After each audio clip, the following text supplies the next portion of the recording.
Hello, everyone. Today I'm joined by Dr. Timothy Walker. He has been practicing medicine for their 37 years. This is a video in response of following the last interview with Mr. Abdullah Al-Andalusi. Dr. Walker is me representing the Israeli point of view. And just to start off right off the back, sir, would you like to introduce yourself a little bit and talk about your perspective of the current events? Hi, John. Thanks for having me. I'm Dr. Timothy Walker, practicing ER physician. I've practiced a number of different locales and other different venues. I have also volunteered with the IDF.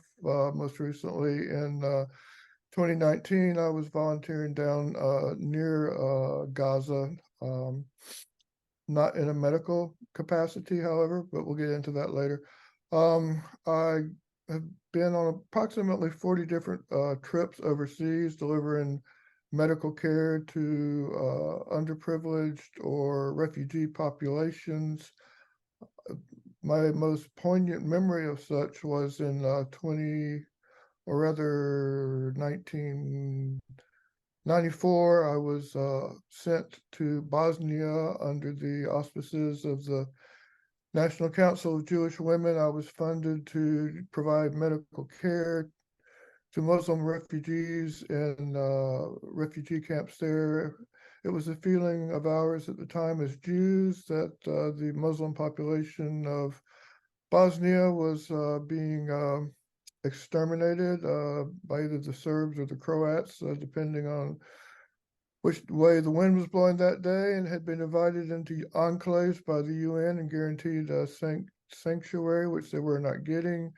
Therefore, camps were set up for the refugees, and I provided care there again as a Jew, because as a Jew, I feel like it is my mandate to the world to provide tikkun olam, which is to repair the world and to try to bring light to the world in face of those that wish to bring darkness.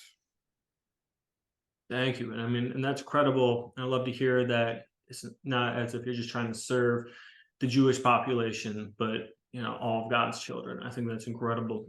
To start off, how about with the just current event that's going on, leading with the attack on Israel from Hamas? What are your thoughts and feelings regarding that, as well as the response so far by the IDF? I think, so much has been said, it's hard to find anything to say about those events that haven't been said over the last 2 weeks, other than to say it's kind of a page straight out of the playbook that we're going to get into here shortly, of the element of the Palestinians that is extremist. And I want to say at the outset, I plan on returning shortly to the IDF in a volunteer capacity, but I want to make it clear that my enemy is not the Palestinian people, it is Hamas. And I think that in modern recorded history, I cannot think of a more gruesome, revolting attack, for lack of a better word. But again, it's a page straight out of the playbook dating back to about 1973, when the elements of Black September kidnapped the Israeli athletes at Munich and killed them. I was coming of age, I guess, as a young Jew then, and that was my first recollection of what these people were capable of. But I want to be very clear that I have Palestinian friends, I have Jordanian friends, I have Arab friends. There's days of my week I will talk more to my Jordanian and Palestinian and Arab friends than I would on my Jewish friends. I also tell people it's ironic as a physician. There's days, we often work alone. I'll talk more to a lawyer than I will to a doctor. But it is horrific. Some people have cited the fact that per capita, this will be the same as 37 9/11s. If you look at the death toll, it's just incomprehensible.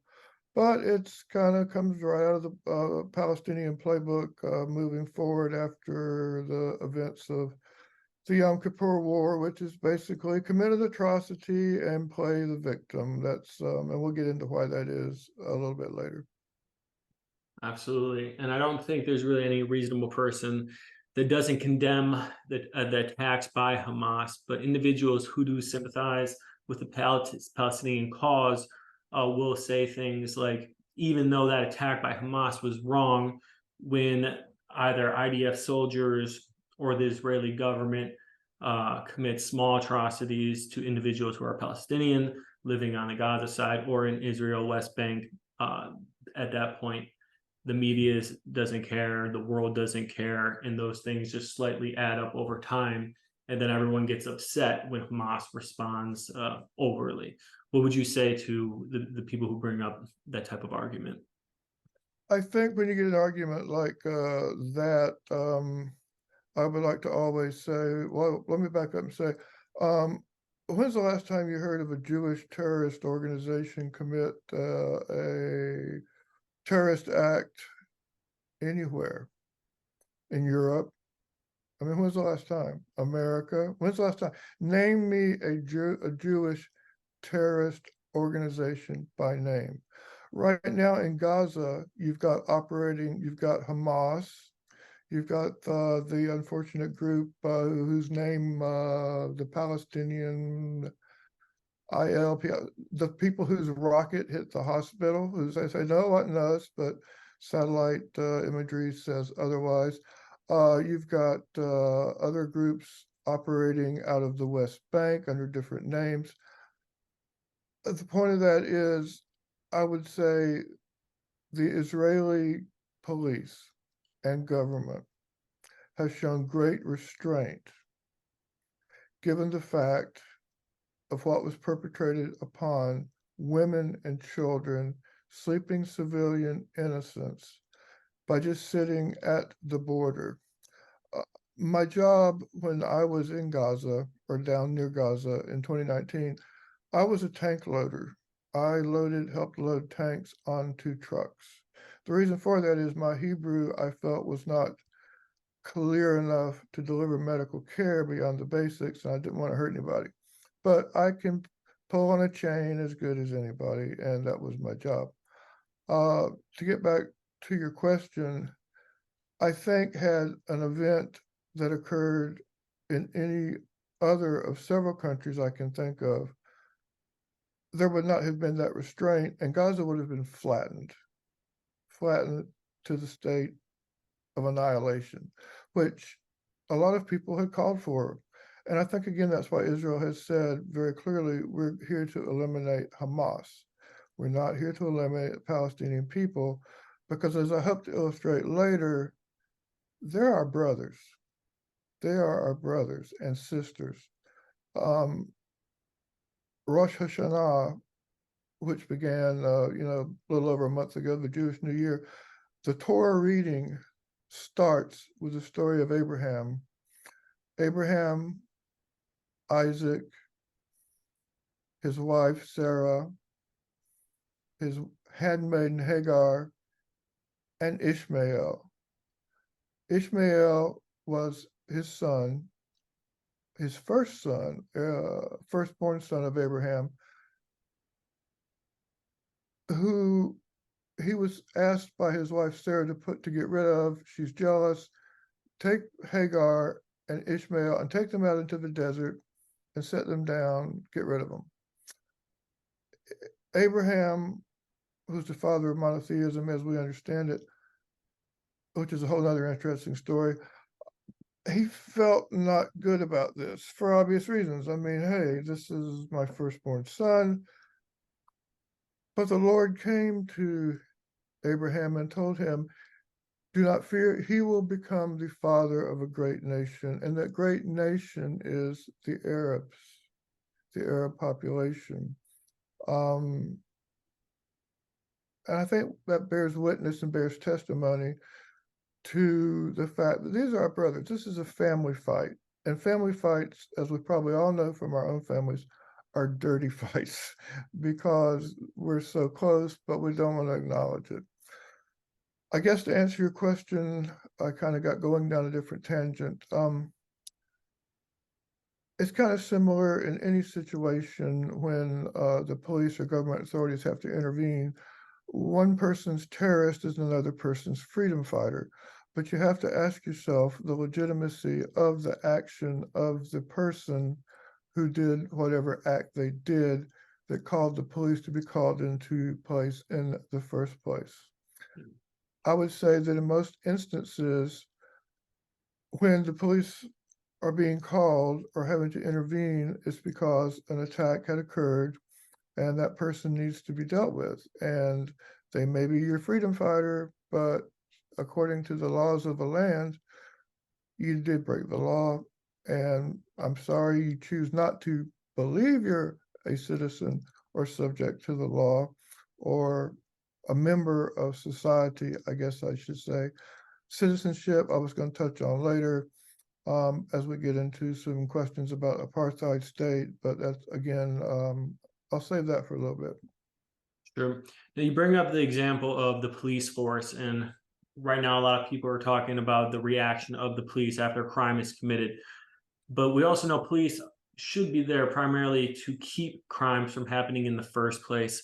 So I know you're not a military expert, but why do you think there were such massive intelligence failures by Mossad, which is, from my own experience, is one of the most capable intelligence agencies that allowed a mass complex attack by a terrorist organization? I've got two thoughts on that matter, and I'm not sure yet which one I want to go with, but I'll tell you both of them and you can figure out for yourself. Number one, I think the fact that there was such a success and a lack of an intelligence failure had to do with the fact that we as Jews and Israelis felt a level of comfort with the current situation along the border and with Gaza in particular. The Saudis were close to establishing normalization with us. They had asked several things of us, part and part of which is, hey, kind of, can you take it down a notch? I'm not going to say that they told us to back off completely because they understand the situation. However, I think that there was a sense of comfort. I know when I was there in 2019, and I always like to tell people this speaks to our degree of brotherhood as human beings.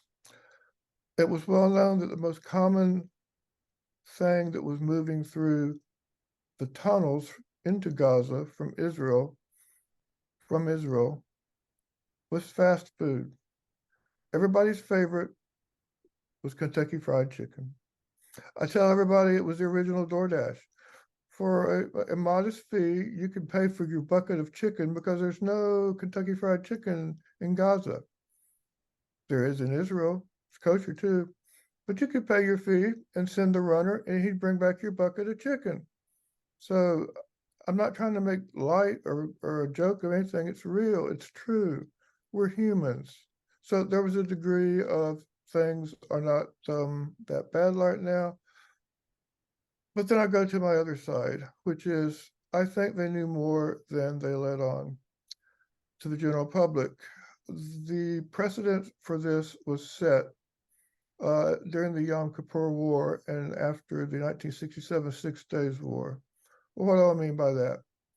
The unfortunate situation is, as the political climate is such that Israel cannot act first after the 1967 war. Israel has to let something happen, unfortunately, and then respond. Otherwise, we're the bad guys. If we had said, hey, they're fixing something, fixing to go down, we moved the tanks up there, there he goes again. There they are. They're being brutal. They're being an apartheid state. They're trapping these people. Oh, where am I coming from with this? In 1973, we had good intelligence, credible evidence that a war was coming. We also had good credible evidence the war was coming in 67. In 67, Israel chose to act first. We had the credible evidence. All the opposing Arab armies were lined up at the border. They weren't there having a Boy Scout camp out. We had intercepted communiques, intel. They were fixing to come across the border. So Israel took the bold step to bomb the airfields in Egypt, Syria, and Jordan, eliminate their air force, and that's why it was a 6-day war. So immediately we're banned as an aggressor. We're an aggressor. Okay, flash forward to 73. Same scenario. We know it's coming. But Henry Kissinger made it very clear to Golda Meir, you can't act first this time. If you act first this time, in the words of Henry Kissinger, I will not send you as much as one nail. You got to sit back and take it for a few days. So they knew it was coming. That few days stretched into a couple of weeks, and things were not going well at all for the Israeli side. And Golda took a bold step. Israel possessed at that time one nuclear weapon. That's one. She knew that satellites were looking down 24/7. That's the most surveilled region in the world right now. She wheeled it out first thing in the morning. Shortly after, the phone rang. It was Kissinger. He says, put it up. We're coming. And at that point, aid began to flow. Now, ultimately, Israel did prevail in the Yom Kippur War, but that cost Golda Meir her political legacy right there. The fact that she knew Jews were going to die and that she did not act first. But she was politically savvy enough to know, again, that if we as Jews act first to defend ourselves, we are going to be immediately cast as the evil actor in the world. So I think they knew a little something was up. To what degree, I don't know. I think there also was too great of a dependence on technology. You know, you being a soldier yourself, at the end of the day, it comes to somebody's boots on the ground to really know what's going on. And I believe what you're referencing is human intelligence, and Exactly. that for us in that community, we are still trying to figure out how you could have so little in human intelligence and rely on so much SIGINT, which is signal intelligence, especially along the border of Gaza and Israel. Now, going into the response by Israel following these attacks, everybody is pretty much familiar that yes, Hamas will hide behind civilians, particularly when it comes to fortifying strategic locations. However, in the circumstance of which we are aware of this, is it still not wrong to strike those locations when we know that there are civilians there located? I think that unfortunately, if there are military assets there, and Israel has gone to great lengths, number one, to notify the civilian population they need to move, establish safe corridors. If there are military assets there, be it a hospital, be it a mosque, I have no problem using military assets. The newest weapon in our arsenal was shown I think just yesterday, which is the latest laser-guided munition system that can essentially pick out the floor in a building, if you will. I mean, we're not talking about dropping a Moab or something of that nature. But again, to answer your question, if we have to do it, we have to do it. We didn't ask to do it. Again, to quote Golda Meir, she says her only regret after the 73 war was that our sons had to kill their sons. It's unfortunate, but we have to also recall, how did Hamas come to power? They were voted in by the citizens of Gaza. They elected these people. But let me also tell you, a poll done earlier this year before the current event showed that 70% of Gazans did not any longer support Hamas. And we'll get into those at a later date, those reasons at a later date. So again, my enemy is not the Palestinian brother or sister of mine, but if in order to wipe out the Hamas that they don't themselves want any longer, we have to do what we have to do. In every war, as long as time has gone, it has always been the civilian that suffered. But if they're willing to use their children as soldiers, which they do,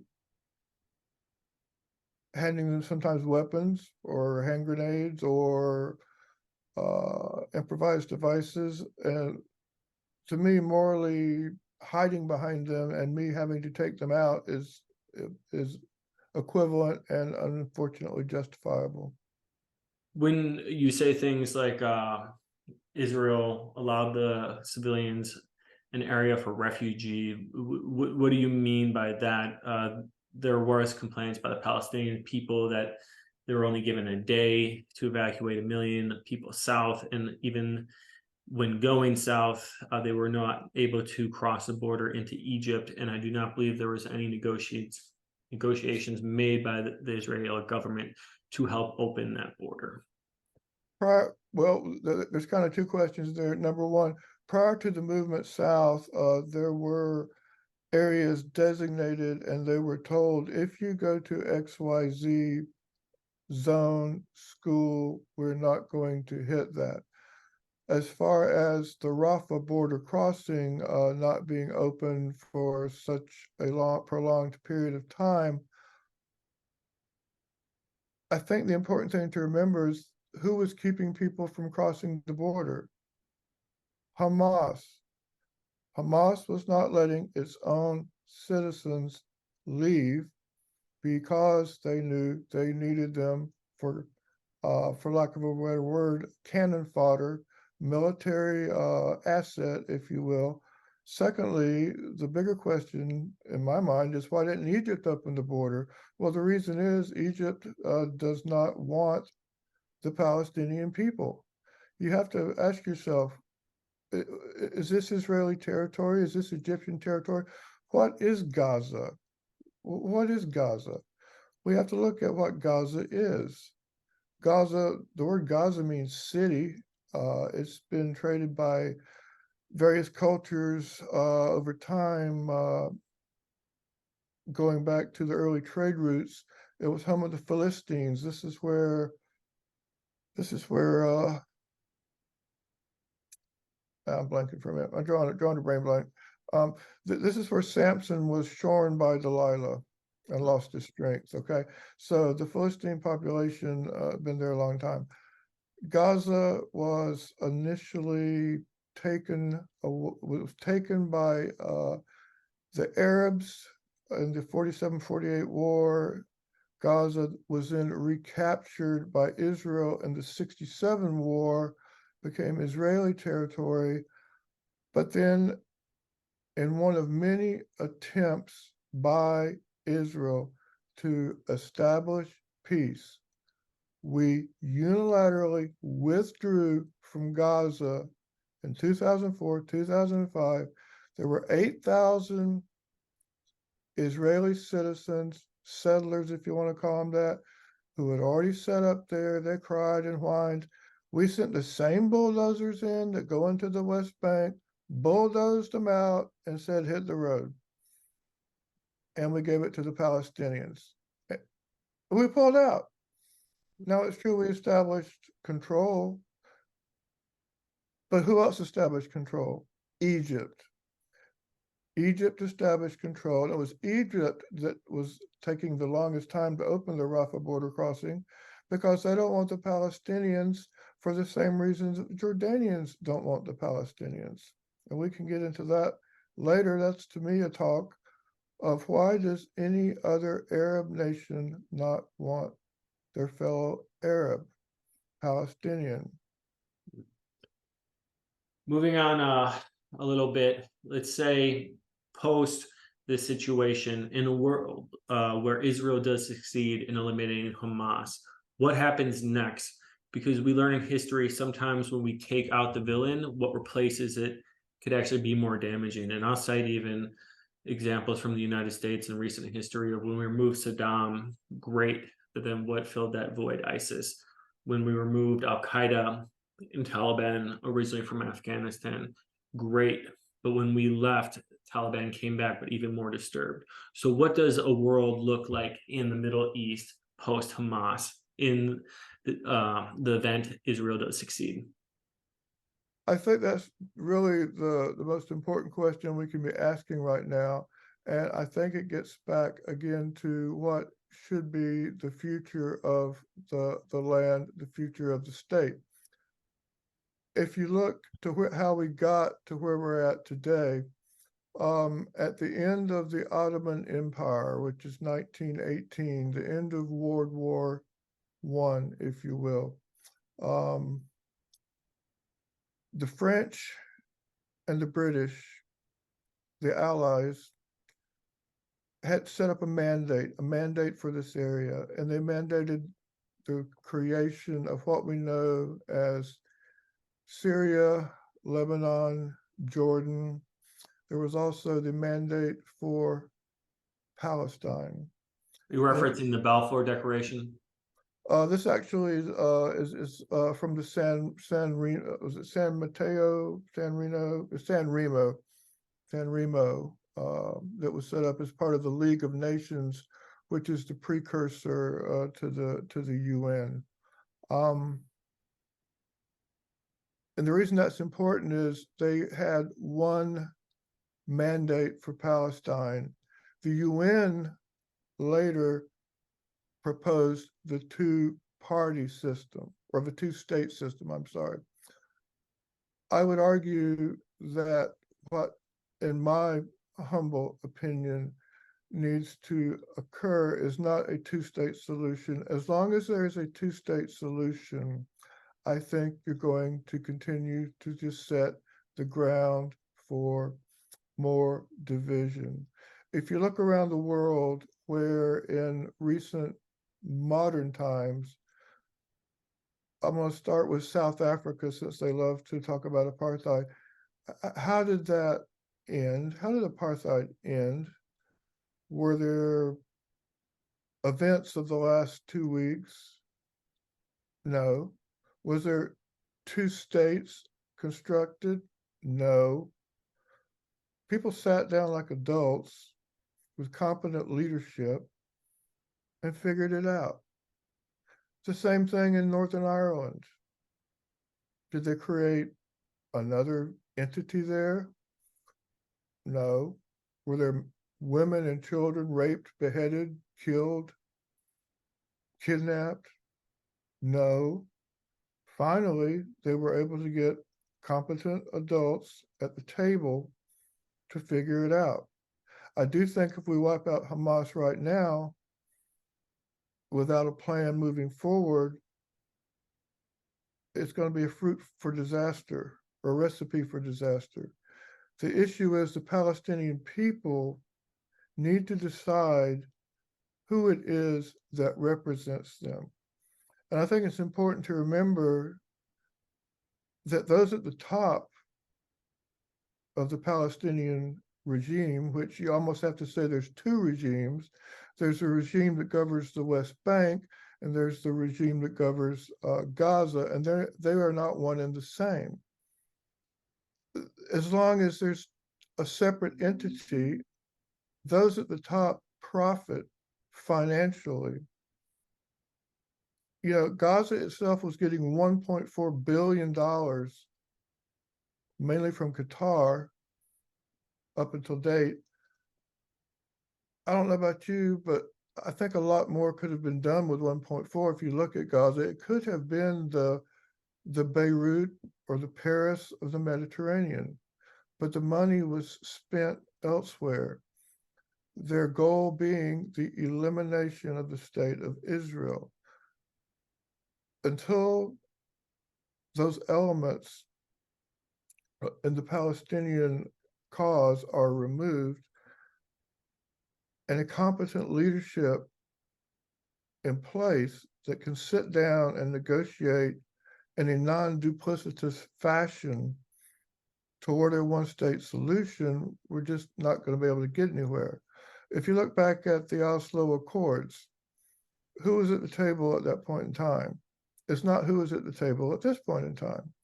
Who was at the point who was representing those Palestinians at that point was Yasser Arafat. This is the same Yasser Arafat that was thrown out of Jordan after he tried to overturn and assassinate King Hussein. So you've got to figure out who's going to represent you in a realistic fashion for Palestinian self-determination. I think they need to have elections, and I think they need to be monitored in a competent way, as happens in any other democratic state. I think you're accurate when you say that without a proper plan in place, that eliminating Hamas is a recipe for disaster. But currently, isn't there not a plan in place? So shouldn't Israel pause until there is a more sure plan in place before going forward and creating that disaster? I don't know that there is a plan in place. I know right now that there is a threat. There is a very real existential threat to the Israeli people. There's still rockets coming out. There's still missiles coming out. There's still terror cells that have the capacity, capability to operate. And I hate to say it, it's first things first.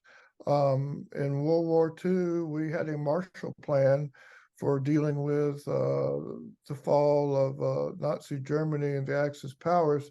Um, I would like to think someone with skills beyond me or my level has a Marshall Plan, but it needs to depend upon or be predicated upon a one-state solution. I think that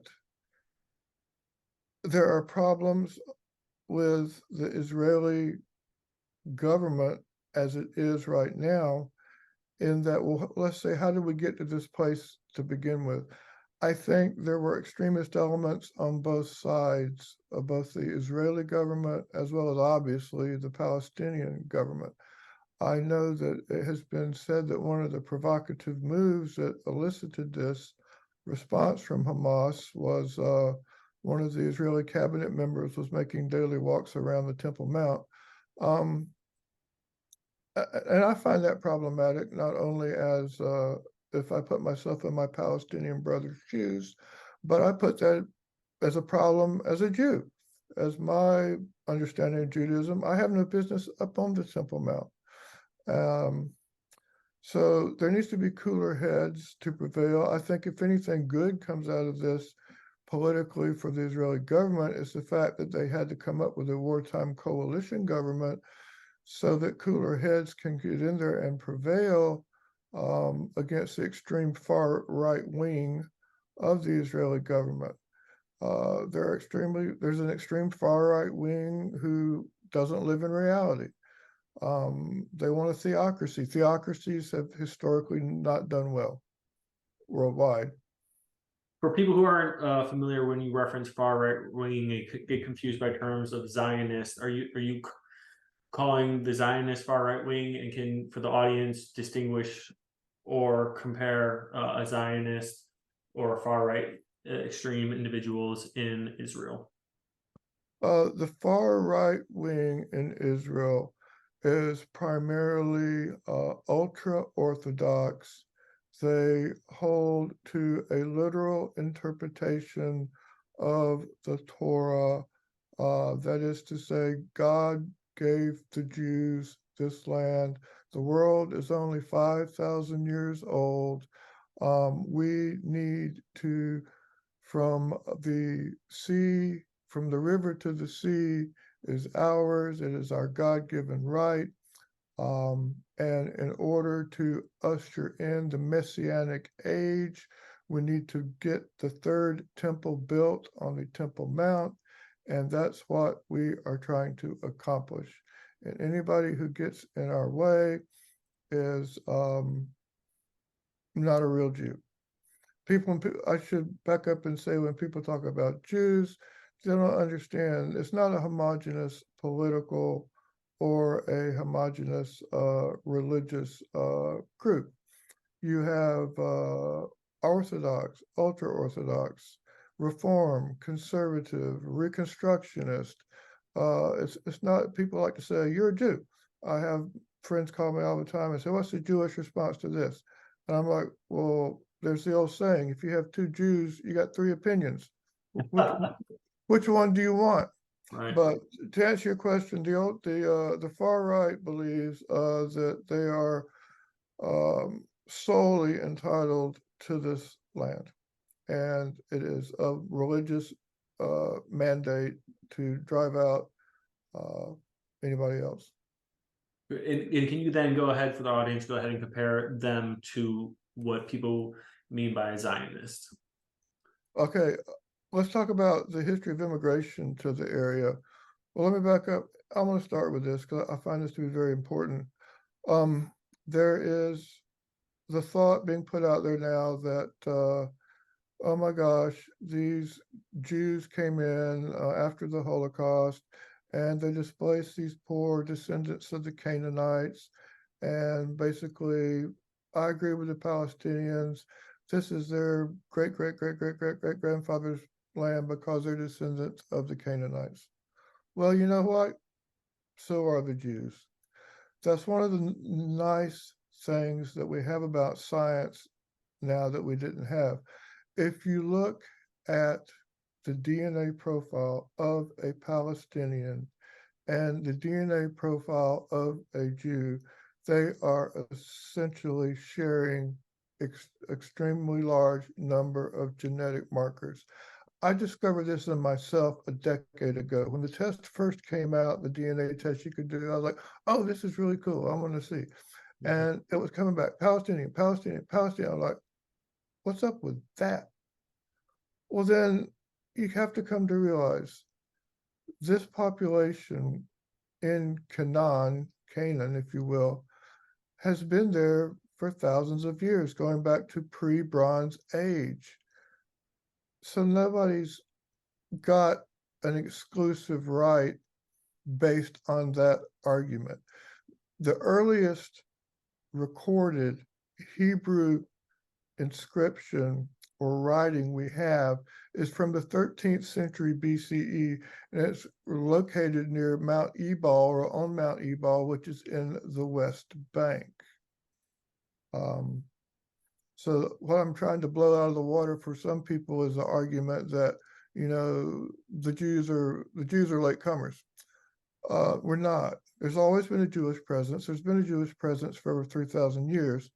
Now, in terms of Zionism, Zionism actually is a movement that began in the late 1800s, actually after the first Aliyah.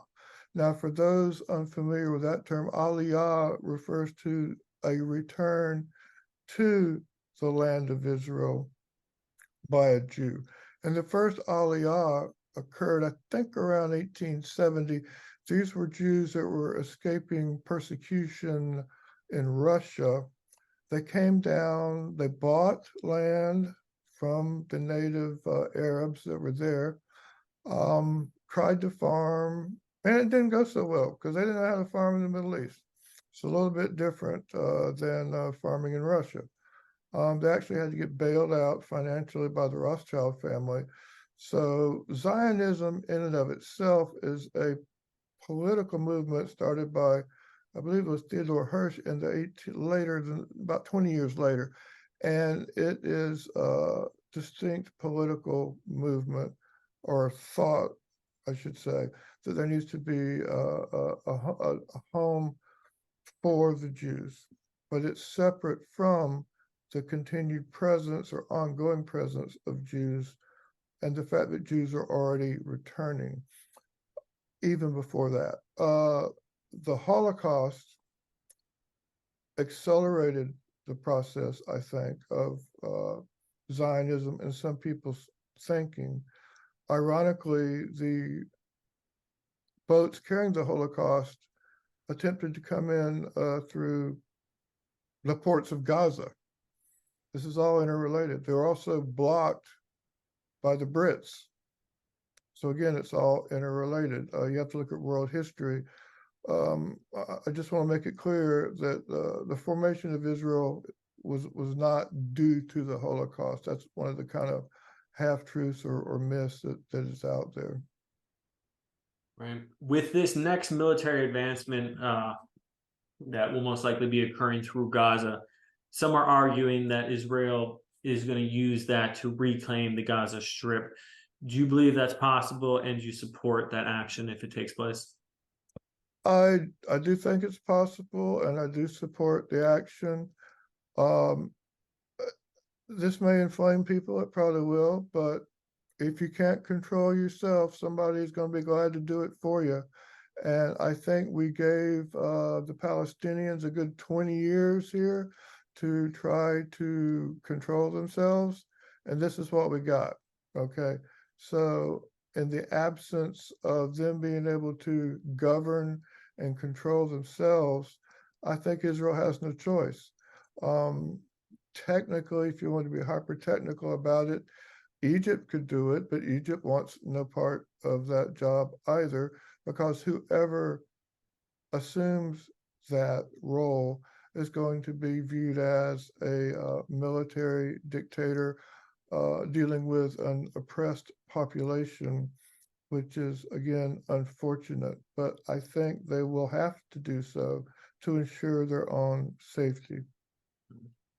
In the circumstance that does take place, and with such a intelligence failure by, again, by one of the most capable intelligence communities in the world, Mossad, do you think, again, it's not likely, but maybe even just possible, that Mossad might have turned a blind eye, allowed the attack to take place in Israel, to then use that as a call to action to reclaim Gaza? I think that is a very remote possibility based upon the political what happened to Golda Meir. To have done so, we'd have to ask, well, why? What would be the reason for that? If you said, hey, we're going to do this false flag, if you will, in order to get Gaza, what's the goal? What do you want with Gaza? Are you saying that you want to try to establish a one-state solution? No, I don't think that is likely, because the biggest push for the longest time for any solution in the political arena was the two-state solution. I don't think they wanted to take responsibility for that, because the implications, the ramifications would be too far. I don't think they wanted Gaza for just as a political goal or target. Regardless of um, who's right, who's wrong, I think it's very interesting for people who don't pay attention uh, to what's going on, as well as individuals from Israel. A lot of people are kind of confused by the information they get in the news or in the universities, and you even see 100,000 person protests in Europe right now, pro-Palestinian. Why do you see large protests like that in favor of Palestinians, but we don't see those type of large crowds in support of Israel, whether it's the Jewish population here in the United States or around the world?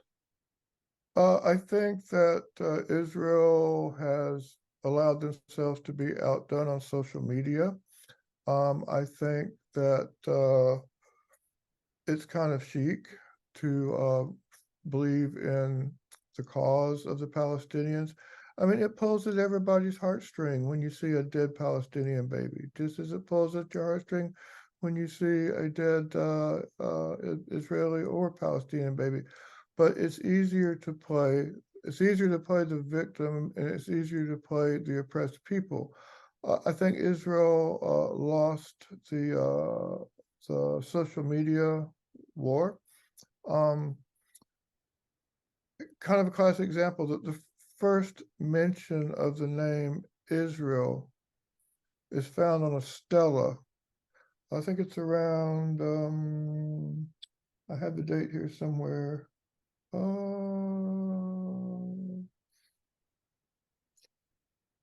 It was around 1000 BCE.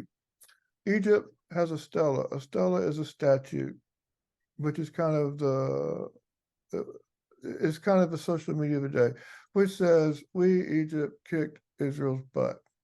Now, it's kind of the same as us going and putting up a bumper sticker that says, um, "We, the Miami, or we, the New England Patriots, kicked the Bills' butt and destroyed them." Well, obviously they didn't destroy them, but to answer your question, Israel has not done as well managing the social media cause. People don't realize moving forward that the whole idea of Palestinian is a relatively new, I'd say only about 50-year-old tactic by Arab citizens of Israel, which is what I choose to call them, to try to get a hold of their own state. Prior to, well, starting with the foundation of Israel, which began in May of 48, which many people falsely think is based on the UN resolution which passed. The UN resolution proposed a two-party state, or two parties, two states, two nations in the area. One was to be Israel, one was to be Arab Palestinian. Israel accepted, they rejected, but actually that's a non-binding resolution. The binding resolution was the San Remo Conference, which predates by 20 years or so. So I think, going to answer your question, that was an Arab cause. The 1947-48 war was not a Palestinian-Israeli war, it was an Arab-Israeli war. Just as you see 67-68, that was an Arab-Israeli war. After two wars failed, the decision was made by those who make these sorts of decisions. We need to change our tactic. We're not going to beat them militarily. Plus, the five Arab nations that immediately surrounded Israel started to realize, hey, maybe it's a good idea to just have peace with these guys. So up until the late 60s, 67 war, the idea was that of pan-national Arabism, pan-national Arabs, a brotherhood of Arabs, which was really started by Nasser in Egypt, who was riding high politically after the nationalization by Egypt of the Suez Canal, when he pulled a coup over the eyes of the Israelis, and the Brits decided to try to take it back, and it failed.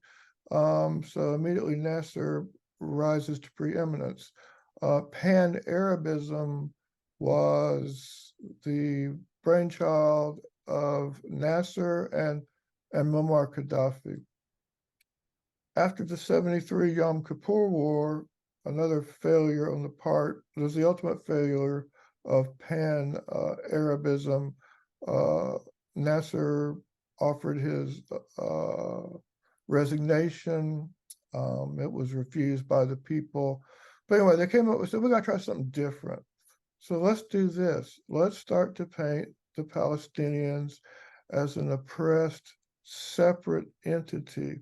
They're still our Arab brothers, but we're going to carve out this thing called Palestinian. And that's when you see the rise of Palestinian nationality. And so going forward, it's been a change in tactics. Basically, let's play the victim. Regardless of the name being Palestinian or Arab, a lot of them will argue that pre-Balfour Declaration in 1917, when the Arabs at the time governed the area, they argue that Jews and Arabs actually lived more peacefully than they do now. And that is why they would argue that they should return to an Arab-controlled state. What would you say your argument is against them? I would say that it wasn't so much at that period of time. They were talking about a British controls mandate. That was an area that's controlled, primarily by the British. I think there was cooperation. I would say it does set precedent, though, for a one party state. But the current tack that they are going with is that Israel, or Jews, if you will, have no claim to this land. This is our land. There has not been a Jewish presence here. You have such things as the authorities bulldozing the top of the mount next to where the temple stood, saying there never was a temple, trying to erase the fact that there's any Jewish connection to the land at all. That's the current approach that they have. But to answer your question, that speaks to the beauty of a one-party state. And in today's democratic modern world, I think an election needs to be held, to which people are going to immediately say, well, wait a minute. Israel, as we know it today, is 80% Jewish, 20% Arab. How's that going to be? How's that going to work out? Well, how does it work out here in America, where we've got multiple factions? You're going to have to, in my opinion, redefine the government of this entity, Israel, in such a way like we have a House, a Congress, a Senate, a president.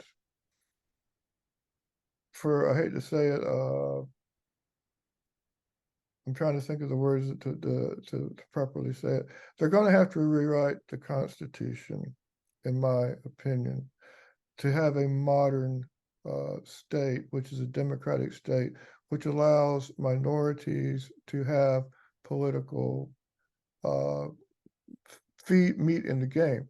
They're currently Palestinian and Arab members of the Knesset, but they're a handful. But you got to participate. When Israel took over East Jerusalem, they offered citizenship, Israeli citizenship, to 386,000 Arabs.